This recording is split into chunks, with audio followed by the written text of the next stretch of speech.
श्री आदित्यकवचम्। ओम अस्य श्रीमदादित्यकवचस्तोत्रमहामन्त्रस्य याज्ञवल्क्यो महर्षिः अनुष्टुप् जगतिच्छन्दसि ऋणीरीति बीजं सूर्य इति शक्तिः आदित्य इति कीलकम्। श्री सूर्यनारायण प्रीत्यर्थे जपे विनियोगः। उदयाचलमागत्य वेदरूपमनामयम् तुष्टावपरया भक्त्या वालखिल्यादिभिर्वृतम् देवासुरः सदा वन्द्यम्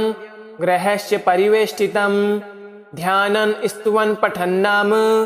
यस्य सूर्यकवचम् सदा ऋणिः पातु शिरोदेशम् सूर्यं फालं च पातु मे आदित्यो लोचने पातु श्रुति पातु प्रभाकरः घ्राणं पातु सदा भानुः अर्कः पातु मुखं तथा जिह्वां पातु जगन्नाथः कण्ठं पातु विभावसुः स्कन्धो ग्रहपतिः पातु भुजो पातु प्रभाकरः अहस्करः पातु हस्तो हृदयं पातु भानुमान् मध्यं च पातु सप्ताश्वो नाभिं पातु नभो मणिः द्वादशात्मा कटिं पातु सविता पातु सकृणी उरु पातु सुरश्रेष्ठो जानुनी पातु भास्करः जङ्गे पातु च मार्तण्डो गलं पातु त्वविशाम्पतिः पादो वृधनः सदा पातु मित्रोऽपि सकलं वपुः वेदत्रयात्मकं स्वामिन् नारायण जगत्पते अयातयामं तं कञ्चित् देदरूपः प्रभाकरः स्तोत्राणेन सन्तुष्टो वालखिल्यादिभिर्वृतः साक्षादेदमयो देवो रथारूढः समागतः तं दृष्ट्वा सहसोत्थाय दण्डवत् प्रणमन् भुवि कृताञ्जलिपुटो भूत्वा सूर्यस्याग्रे स्थितः सदा वेदमूर्तिर्महाभागो ज्ञानदृष्टिर्विचार्य च ब्रह्मणा स्थापितं पूर्वं यातयाम विवर्जितं स्तत्प्रधानं शुक्लाख्यं वेदरूपमनामयं शब्दब्रह्ममयं वेदं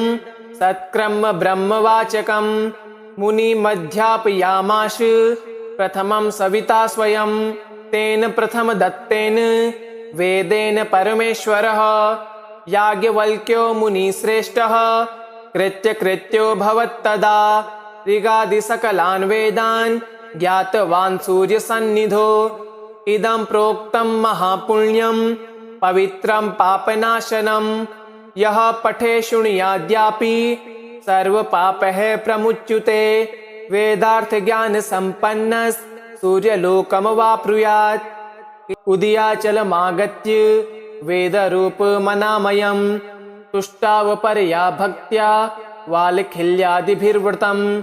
देवासुरः सदा वन्द्यं ग्रहस्य परिवेष्टितं ध्यानन् स्तुवन् पठन्नाम यस्य सूर्यकवचं सदा ऋणिः पातु शिरोदेशं सूर्यं फालं च पातु मे आदित्यो लोचने पातु श्रुति पातु प्रभाकरः घ्राणं पातु सदा भानुः अर्कः पातु मुखं तथा जिह्वां पातु जगन्नाथः कण्ठं पातु विभावसुः स्कन्धो ग्रहपतिः पातु भुजो पातु प्रभाकरः अहस्करः पातु हस्तो हृदयं पातु भानुमान् मध्यं च पातु सप्ताश्वो नाभिं पातु नभो मणिः द्वादशात्मा कटिं पातु सविता पातु सकृणी उरु पातु सुरश्रेष्ठो जानुनी पातु भास्करः जङ्गे पातु च मार्तण्डो गलं पातु त्वविशाम्पतिः पादो वृधनः सदा पातु मित्रोऽपि सकलं वपुः वेदत्रयात्मकं स्वामिन् नारायण जगत्पते अयातयामं तं कञ्चित् देदरूपः प्रभाकरः स्तोत्राणेन सन्तुष्टो वालखिल्यादिभिर्वृतः साक्षादेदमयो देवो रथारूढः समागतः तं दृष्ट्वा सहसोत्थाय दण्डवत् प्रणमन् भुवि कृताञ्जलिपुटो भूत्वा सूर्यश्चाग्रे स्थितः सदा वेदमूर्तिर्महाभागो ज्ञानदिष्टिर्विचार्य च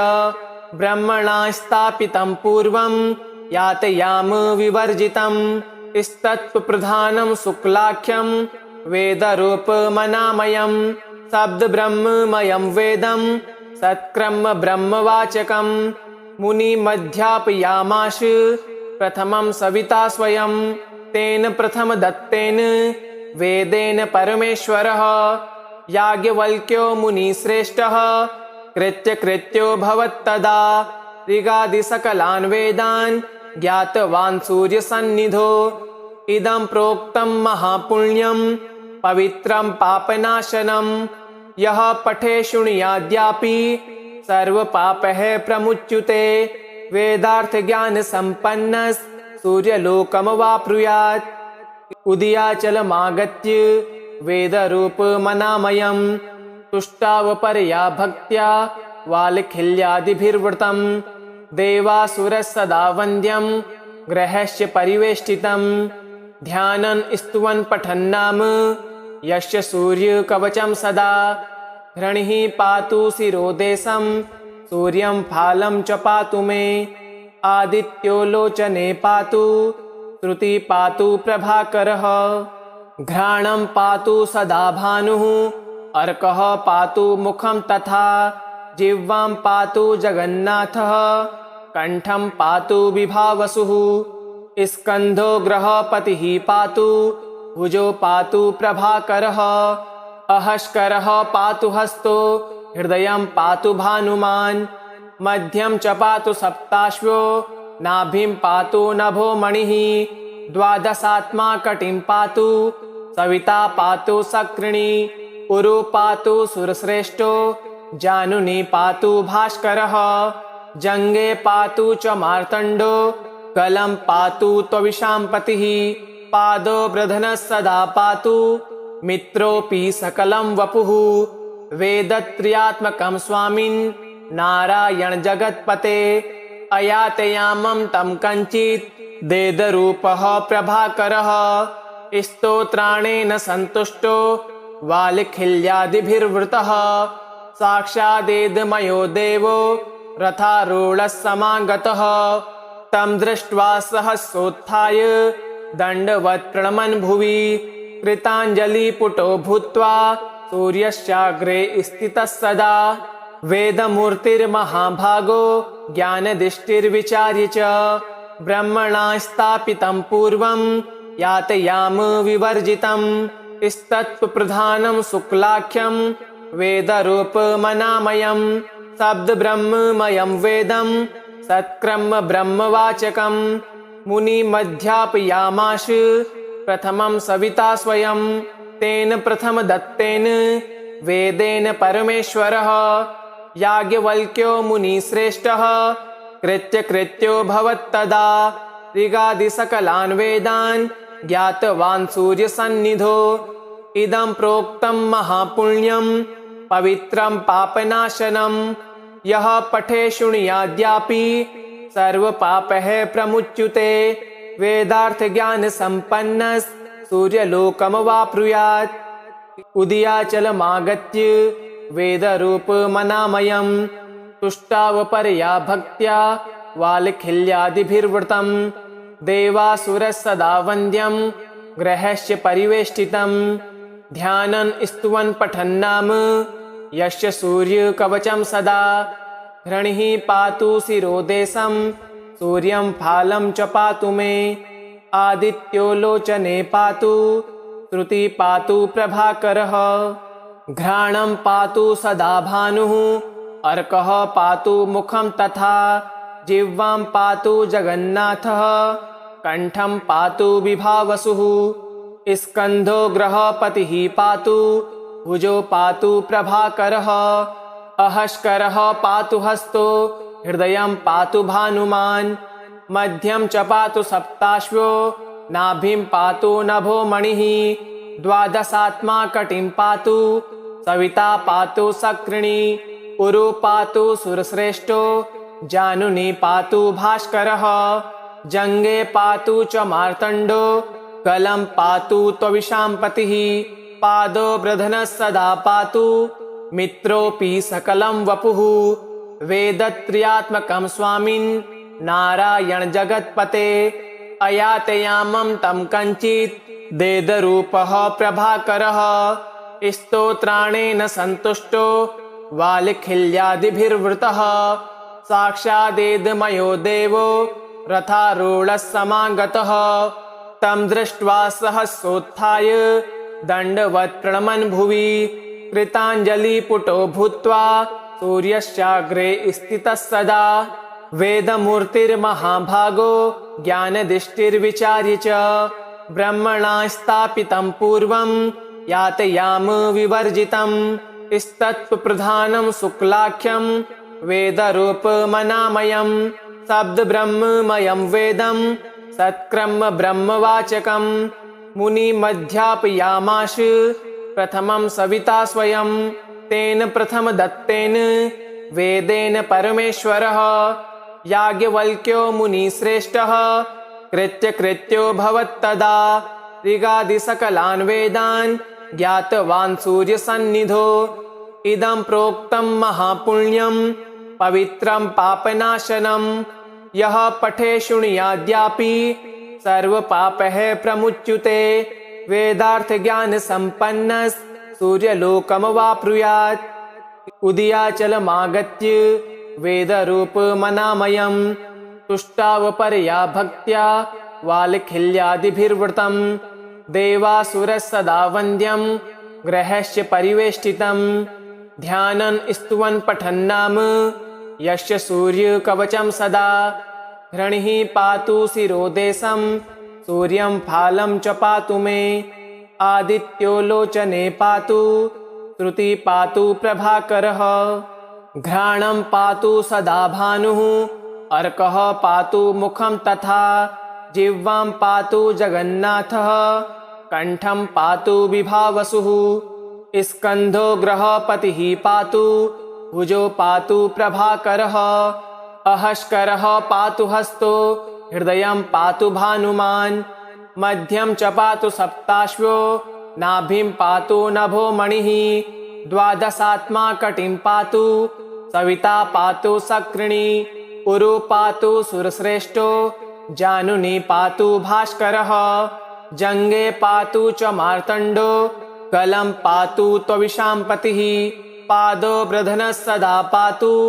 मित्रोऽपि सकलं वपुः वेदत्रयात्मकं स्वामिन् नारायण जगत्पते अयातयामं तं कञ्चित् देदरूपः प्रभाकरः स्तोत्राणेन सन्तुष्टो वालखिल्यादिभिर्वृतः साक्षादेदमयो देवो रथारूढः समागतः तं दृष्ट्वा सहसोत्थाय दण्डवत् प्रणमन् भुवि कृताञ्जलिपुटो भूत्वा सूर्यश्चाग्रे स्थितः सदा वेदमूर्तिर्महाभागो ज्ञानदिष्टिर्विचार्य च ब्रह्मणा स्थापितं पूर्वं यातयाम विवर्जितं स्तत्प्रधानं शुक्लाख्यं वेदरूपमनामयं शब्दब्रह्ममयं वेदं सत्क्रम ब्रह्मवाचकं मुनिमध्यापयामाश प्रथमं सविता स्वयं तेन प्रथमदत्तेन वेदेन परमेश्वरः याज्ञवल्क्यो मुनिश्रेष्ठः कृत्यो भवत्तदा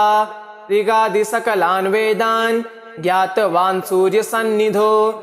इदं प्रोक्तं महापुण्यं पवित्रं पापनाशनं यः पठे शृणुयाद्यापि सर्वपापैः प्रमुच्यते वेदार्थज्ञानसम्पन्नः सूर्यलोकमवाप्नुयात् उदयाचलमागत्य वेदरूपमनामयं तुष्टावपरया भक्त्या वालखिल्यादिभिर्वृतं देवासुरः सदा वन्द्यं ग्रहस्य परिवेष्टितं ध्यानं स्तुवन् पठन्नाम यस्य सूर्यकवचं सदा घृणिः पातु शिरोदेशं सूर्यं फालं च पातु मे आदित्यो लोचने पातु श्रुति पातु प्रभाकरः घ्राणं पातु सदा भानुः अर्कः पातु मुखं तथा जिह्वां पातु जगन्नाथः कंठं पातु विभावसुः स्कन्धो ग्रहपतिः पातु भुजो पातु प्रभाकरः अहस्करः पातु हस्तो हृदयं पातु भानुमान्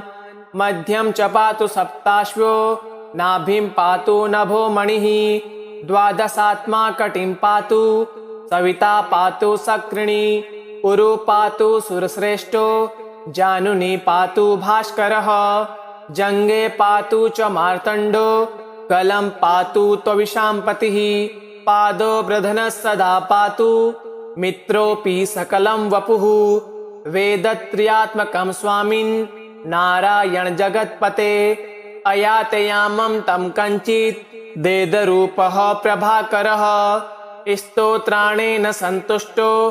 वालखिल्यादिभिर्वृतः साक्षादेदमयो देवो रथारूढः समागतः तं दृष्ट्वा सहसोत्थाय दण्डवत् प्रणमन् भुवि कृताञ्जलिपुटो भूत्वा सूर्यस्याग्रे स्थितः सदा वेदमूर्तिर्महाभागो ज्ञानदृष्टिर्विचार्य च ब्रह्मणा स्थापितं पूर्वं यातयाम विवर्जितं स्तत्प्रधानं शुक्लाख्यं वेदरूपमनामयं शब्दब्रह्ममयं वेदं सत्क्रम ब्रह्मवाचकं मुनिमध्यापयामास प्रथमं सविता स्वयं तेन प्रथमदत्तेन वेदेन परमेश्वरः याज्ञवल्क्यो मुनिश्रेष्ठः कृत्यो भवत्तदा ऋगादिसकलान् वेदान् ज्ञातवान् सूर्यसन्निधौ इदं प्रोक्तं महापुण्यं पवित्रं पापनाशनं यः पठे शृणुयाद्यापि सर्वपापैः प्रमुच्यते वेदार्थज्ञानसम्पन्नः सूर्यलोकमवाप्नुयात् उदयाचलमागत्य वेदरूपमनामयं तुष्टावपरया भक्त्या वालखिल्यादिभिर्वृतं देवासुरः सदा वन्द्यं ग्रहस्य परिवेष्टितं ध्यानं स्तुवन् पठन्नाम यस्य सूर्यकवचं सदा घृणिः पातु शिरोदेशं सूर्यं फालं च पातु मे आदित्यो लोचने पातु श्रुति पातु प्रभाकरः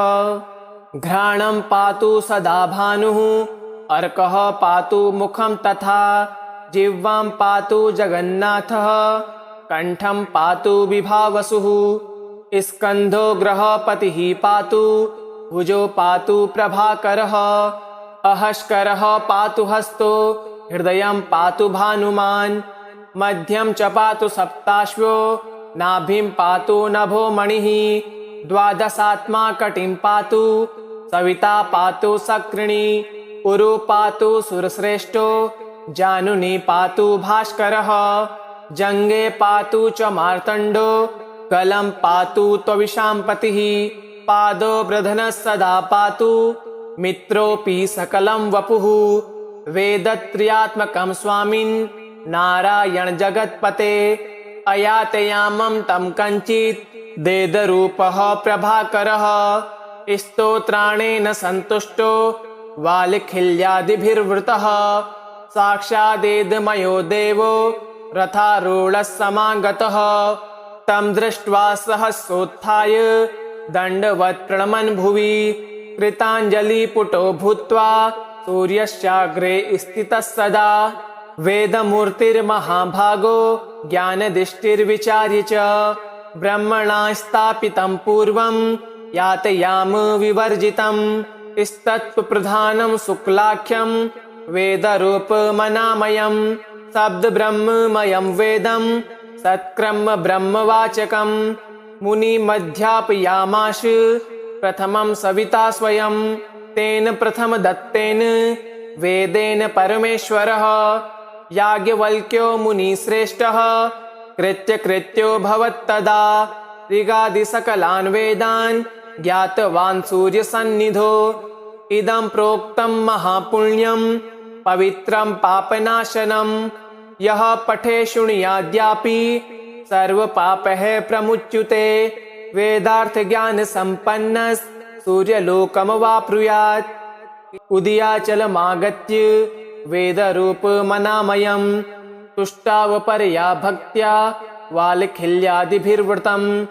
देवासुरः वन्द्यं ग्रहस्य परिवेष्टितं ध्यानं स्तुवन् पठन्नाम यस्य सूर्यकवचं सदा हृणिः पातु शिरोदेशं सूर्यं फालं च पातु मे आदित्यो लोचने पातु श्रुति पातु प्रभाकरः घ्राणं पातु सदा भानुः अर्कः पातु मुखं तथा जिह्वां पातु जगन्नाथः कंठं पातु विभावसुः स्कन्धो ग्रहपतिः पातु भुजो पातु प्रभाकरः अहस्करः पातु हस्तो हृदयं पातु भानुमान् मध्यं च पातु सप्ताश्वो नाभिं पातु नभो मणिः द्वादशात्मा कटिं पातु सविता पातु सक्रिणी उरु पातु सुरश्रेष्ठो जानुनी पातु भास्करः जङ्गे पातु च मार्तण्डो गलं पातु त्वविशाम्पतिः पादो वृधनः सदा पातु मित्रोऽपि सकलं वपुः वेदत्रयात्मकं स्वामिन् नारायण जगत्पते अयातयामं तं कञ्चित् देदरूपः प्रभाकरः स्तोत्राणेन सन्तुष्टो वालखिल्यादिभिर्वृतः साक्षादेदमयो देवो रथारूढः समागतः तं दृष्ट्वा सहसोत्थाय दण्डवत् प्रणमन् भुवि कृताञ्जलिपुटो भूत्वा सूर्यस्याग्रे स्थितः सदा वेदमूर्तिर्महाभागो ज्ञानदिष्टिर्विचार्य च ब्रह्मणा स्थापितं पूर्वं यातयाम विवर्जितं स्तत्प्रधानं शुक्लाख्यं वेदरूपमनामयं शब्दब्रह्ममयं वेदं सत्क्रम ब्रह्मवाचकं मुनिमध्यापयामास प्रथमं सविता स्वयं तेन प्रथमदत्तेन वेदेन परमेश्वरः याज्ञवल्क्यो मुनिश्रेष्ठः कृत्यो भवत्तदा ऋगादिसकलान् वेदान् ज्ञातवान् सूर्यसन्निधौ इदं प्रोक्तं महापुण्यं पवित्रं पापनाशनं यः पठे शृणुयाद्यापि सर्वपापैः प्रमुच्यते वेदार्थज्ञानसम्पन्नः सूर्यलोकमवाप्नुयात् उदयाचलमागत्य वेदरूपमनामयं तुष्टावपरया भक्त्या वालखिल्यादिभिर्वृतं देवासुरः वन्द्यं ग्रहस्य परिवेष्टितं ध्यानं स्तुवन् पठन्नाम यस्य सूर्यकवचं सदा हृणिः पातु शिरोदेशं सूर्यं फालं च पातु मे आदित्यो लोचने पातु श्रुति पातु प्रभाकरः घ्राणं पातु सदा भानुः अर्कः पातु मुखं तथा जिह्वां पातु जगन्नाथः कंठं पातु विभावसुः स्कन्धो ग्रहपतिः पातु भुजो पातु प्रभाकरः अहस्करः पातु हस्तो हृदयं पातु भानुमान् मध्यं च पातु सप्ताश्वो नाभिं पातु नभो मणिः द्वादशात्मा कटिं पातु सविता पातु सक्रिणी उरु पातु सुरश्रेष्ठो जानुनी पातु भास्करः जङ्गे पातु च मार्तण्डो गलं पातु त्वविशाम्पतिः पादो वृधनः सदा पातु मित्रोऽपि सकलं वपुः वेदत्रयात्मकं स्वामिन् नारायण जगत्पते अयातयामं तं कञ्चित् देदरूपः प्रभाकरः स्तोत्राणेन सन्तुष्टो वालखिल्यादिभिर्वृतः साक्षादेदमयो देवो रथारूढः समागतः तं दृष्ट्वा सहसोत्थाय दण्डवत् प्रणमन् भुवि कृताञ्जलिपुटो भूत्वा सूर्यस्याग्रे स्थितः सदा वेदमूर्तिर्महाभागो ज्ञानदिष्टिर्विचार्य च ब्रह्मणा स्थापितं पूर्वं यातयाम विवर्जितं स्तत्प्रधानं शुक्लाख्यं वेदरूपमनामयं शब्दब्रह्ममयं वेदं सत्क्रम ब्रह्मवाचकं मुनिमध्यापयामाश प्रथमं सविता स्वयं तेन प्रथम दत्तेन वेदेन परमेश्वरः याज्ञवल्क्यो मुनिश्रेष्ठः कृत्यो भवत्तदा ऋगादि सकलान् वेदान् ज्ञातवान् सूर्यसन्निधो इदं प्रोक्तं महापुण्यं पवित्रं पापनाशनं यः पठे शृणुयाद्यापि सर्वपापैः प्रमुच्यते वेदार्थ ज्ञान संपन्नः सूर्यलोकमवाप्नुयात् उदयाचलमागत्य वेदरूपमनामयं तुष्टावपरया भक्त्या वालखिल्यादिभिर्वृतं देवासुरः सदा वन्द्यं ग्रहस्य परिवेष्टितं ध्यानं स्तुवन् पठन्नाम यस्य सूर्यकवचं सदा घृणिः पातु शिरोदेशं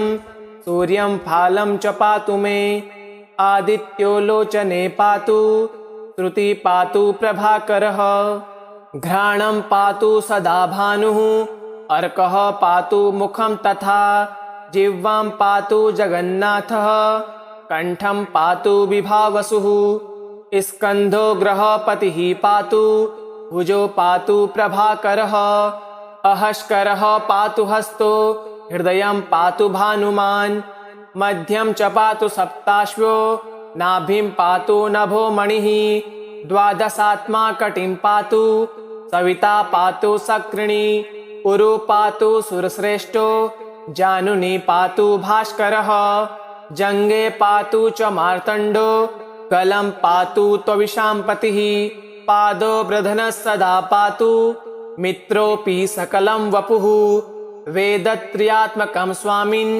नारायण जगत्पते अयातयामं तं कञ्चित् देदरूपः प्रभाकरः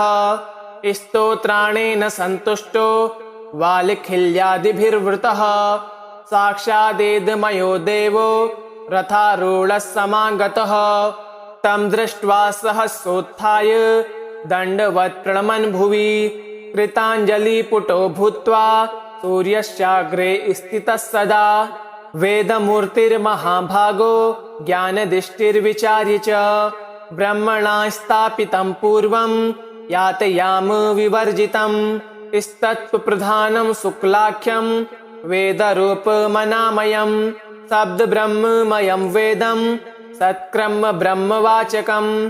मुनिमध्यापयामाश प्रथमं सविता स्वयं तेन प्रथम दत्तेन वेदेन परमेश्वरः याज्ञवल्क्यो मुनिश्रेष्ठः कृत्यो भवत्तदा ऋगादि सकलान् वेदान् ज्ञातवान् सूर्यसन्निधो इदं प्रोक्तं महापुण्यं पवित्रं पापनाशनं यः पठे शृणुयाद्यापि सर्वपापैः प्रमुच्यते वेदार्थ ज्ञान संपन्नः सूर्यलोकमवाप्नुयात् उदयाचलमागत्य वेदरूपमनामयं तुष्टावपरया भक्त्या वालखिल्यादिभिर्वृतं देवासुरः सदा वन्द्यं ग्रहस्य परिवेष्टितं ध्यानं स्तुवन् पठन्नाम यस्य सूर्यकवचं सदा घृणिः पातु शिरोदेशं सूर्यं फालं च पातु मे आदित्यो लोचने पातु श्रुति पातु प्रभाकरः घ्राणं पातु सदा भानुः अर्कः पातु मुखं तथा जिह्वां पातु जगन्नाथः कंठं पातु विभावसुः स्कन्धो ग्रहपतिः पातु भुजो पातु प्रभाकरः अहस्करः पातु हस्तो हृदयं पातु भानुमान् मध्यं च पातु सप्ताश्वो नाभिं पातु नभो मणिः द्वादशात्मा कटिं पातु सविता पातु सक्रिणी उरु पातु सुरश्रेष्ठो जानुनी पातु भास्करः जङ्गे पातु च मार्तण्डो